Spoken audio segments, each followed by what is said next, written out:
I wanted to answer some of your questions today that I keep receiving recently. And one of the main questions is how to know that you are ready to transition to the private sector, right? And this is a topic that I coached a client last Saturday, and one of the ways that you can know this for yourself, if this is your question, is have you done everything in the humanitarian sector that you could to make your application successful? And the reason why I ask this question is because some people say that they have been sending out applications and they feel so frustrated, and therefore they just feel like maybe now it's time to transition to the private sector, right? But they don't really see themselves working in the private sector. They have never thought about doing it before. So therefore now they're really doing it out of desperation. And while that's understandable, I would like for you to also challenge yourself to say, have you done everything within your power to make your application successful in the humanitarian sector, if that's what you wanted to do all along? And by that, I mean, have you done some powerful networking with people? What the results were? Did you like the way that you were showing up in those networking? Did they say anything about that could give you feedback as to where and how you could increase your chances? All of this you may want to do first, because this is what we're discussing with my client, and she was telling me that she didn't really do that, or she didn't really do it systematically in the way that she could have. And the other thing that we were discussing with her that makes her get clear on whether she's ready or not is what are her chances of competing in the private sector, and whether she's even competitive in the private sector, right? And I think that's also a very valid point that you want to understand for yourself. Let's even say that you decided to transition to the private sector, and you decided to understand which one it is and what roles you could go for. Then the question is, how can you make yourself competitive enough with other people who are also competing? What are your arguments for going for it? And if you will need to do networking and selling your expertise in the private sector as well as in the humanitarian sector currently, or even development, then which one do you want to be solving first? Right? So I was telling her that what if you need to be getting good at networking and selling your expertise no matter which direction you go? So which one would you choose? And she was saying that, well, I would really want to stay in the humanitarian development space. And I was telling her, okay, then that's the problems or the specific skill sets that you need to be gaining to solve those things, because that level of expertise or that level of networking skills and selling your expertise skills is needed currently, no matter which direction you go, right? So the other thing I was telling her is giving herself time, or the milestone that says, okay, by this time, with these efforts, I will have done everything within my power to make this work. And if it doesn't work that way, then I'm transitioning to the private sector, right? So whatever that could look like for you, whether it's a time-wise a deadline you give yourself, whether it is if I have done XYZ things, then I have done everything, right? So that you also don't keep torturing yourself and don't keep pressuring yourself and saying that it has to work, and then not really understanding what is it that has to work within all of your efforts. And being also honest with yourself and say that, okay, by this time I want to have done all of this XYZ, and if that doesn't work, then I will go all in on the private sector. So that's another way you can decide. Now, the second question that I have received last week as well, which is how do I know that I'm ready to leave the humanitarian sector? And especially, this is concerning humanitarians who feel burnt out or who feel so frustrated with everything going on, who feel very exhausted by so many work that they have to do for so many people that no longer work in those organizations.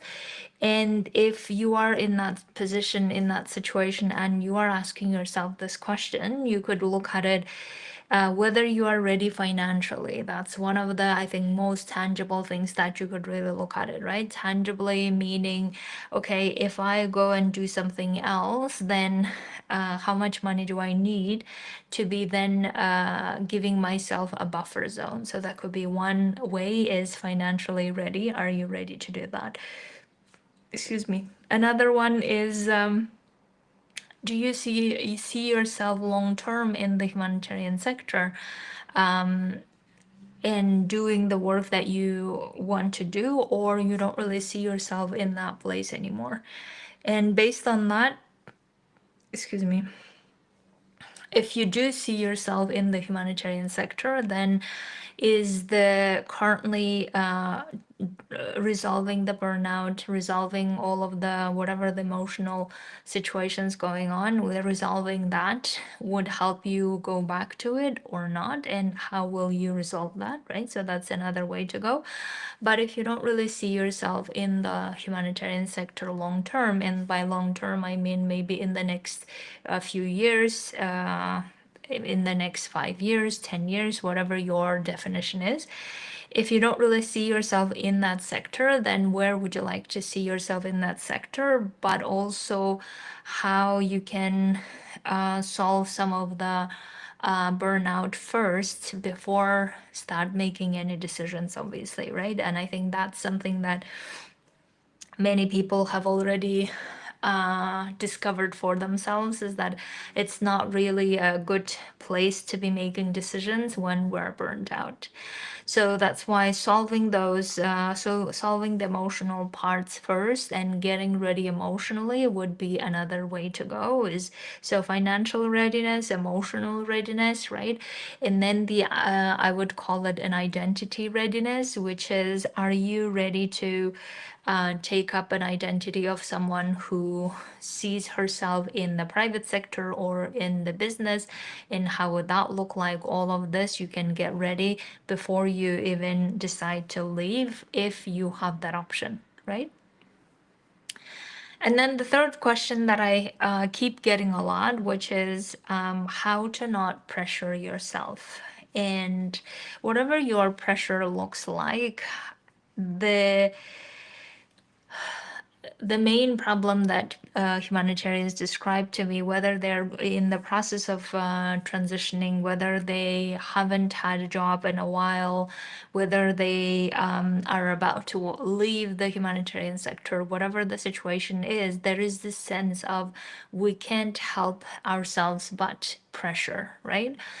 And when I explore with my clients what this pressure really is about, they keep believing that if they keep pressuring themselves to find a job, if they keep pressuring themselves to make things work, if they keep pressuring themselves that they need to make money, or whatever the pressures they put themselves, they are really doing it out of belief that if they pressure, then somehow they will be effective. If they pressure themselves, somehow they will get the outcomes they want to. But that's the opposite of what is true, meaning that the more we pressure ourselves, the more we're not able to get to the outcome we want to, because we are either not really showing up in our most powerful ways, right? Or we are not really doing the quality work that we could have done. We're not really selling our expertise in the best way possible because of the pressure that we're putting to ourselves. We're saying that this has to work or otherwise, and then we give ourselves ultimatum, and that pressure has more damage than anything else that is possible in the world. So we are actually achieving the opposite effect of what we want by pressuring, right? So the more we pressure ourselves, the more we're not achieving the goal that we want to or the outcome that we want to. So it's very counterintuitive, but oftentimes we are functioning under the belief that the more we pressure, the better or faster we get to the outcome. Is the fallacy or the distortion, whichever the way you want to name it, that we are suffering from, right? And the other problem with the pressure is that somehow we all believe that we cannot not pressure ourselves, right? Like as if it's not within our control. But if it's not within our control, then who is doing that to us? Right? Obviously, it's a survival mechanism that's going on. But still, if we are really slowing down and looking at, okay, why am I pressuring myself? What is it that I'm trying to achieve by pressuring myself? And if I know that pressure is getting me the opposite outcome than what I want, then why do I keep doing that to myself? Right? I think the biggest pressure that we do, in case you are not familiar with some of the specific examples, is that I was coaching a client and she was telling me that she has a big to-do list and she keeps feeling so pressured to get all of them done, right? That's the classic example of pressuring ourselves on day to day. And I was telling her that the more she keeps putting pressure on herself by making her to-do list more important than herself, the more she will not achieve the outcome she wants to. And this is how our, like, physiologically, this is how we function. It seems like the more we pressure, the more we're not able to do the things in the best quality way that we could have, because the pressure is not allowing us to have that confidence, that security to say, okay, how do I want to do it best? What are the ways that could work? And all of this, we're not giving ourselves space. Right? So fundamental things that we need to understand is that as long as we keep saying, I have to do this is the to-do list, this is, I have to do this for my boss, or I have to do this for this person, then we keep putting them on the pedestal, or we keep making them more powerful than ourselves. We keep making ourselves less powerful. And then the pressure is just confirming that that is true. And therefore, we're not here nor there.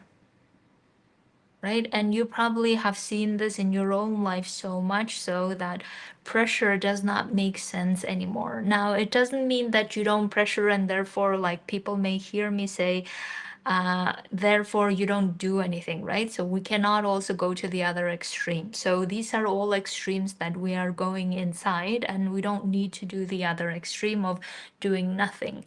But if we remove the pressure from our day to day, or at least try to look at it from, okay, here are the things that I want to do instead of I have to do, right? Here are the things that I want to do, and how best do I want to do them without pressuring myself, or without keep thinking about how I need to pressure myself, otherwise I will not be doing them. And can we do things like whatever it is, whether it's a job search, whether it's going to a job interview, whatever it is, can we do it without involving pressure at all? And if not, why not? Why are you not allowing yourself to go through your day, or to get ready for the job interview, to do whatever the thing that you want to without the pressure? Because the other thing that I think we're not recognizing is the more we keep pressuring, the short term outcomes that we might be getting, like we're getting things done, but it's very unsustainable, meaning that we give up then after a while of pressuring ourselves. Right? That's what happens, is that we can't stay too much under pressure. So after a while, we just keep like suppressing, and we can't suppress anymore. And then it explodes, or we just feel like we can't do this anymore, and then we give up. And that's how we don't, like, that's how we make our journey of transitioning unsustainable, is because we are then saying, okay, I need to pressure myself and do all the things, and then I don't want to do anything, and then again coming back to doing all the things, and then I don't want to do anything, and then it becomes such a roller coaster ride. And if you are someone who's tired of roller coaster rides, then this is why. And your job now is to start exploring ways to do things without bringing pressure into the equation. Some of the ways to do that is understanding and recognizing that pressure equals not the outcome you want to, right? So the more you understand that the pressure means that you're not getting the outcome you want to, your brain automatically stops doing that. Another way is pressure doesn't mean you get to do things faster or more effective. Like, you really look at your own day-to-day life and look at, okay, is that really true, the way that you keep pressuring yourself? And the third is you start bringing some choice or some authority to how you want to do it if pressure is no longer an option. If you want to do this in the more sustainable way, in the more loving and self-compassionate way, then how can you do everything that you're doing without pressuring yourself? How can you do it from the trust that you can do and accomplish things without pressuring and punishing yourself? Because it's already a challenging journey, so why would you add another addition of difficulty to your journey, right? Okay, my dears. So these are the questions that I wanted to answer. If you have any other questions, please keep them coming. And I would love to take more time this week to answer all of your, whatever the specific questions that you have that help you keep moving forward to the outcome that you would like to. Have a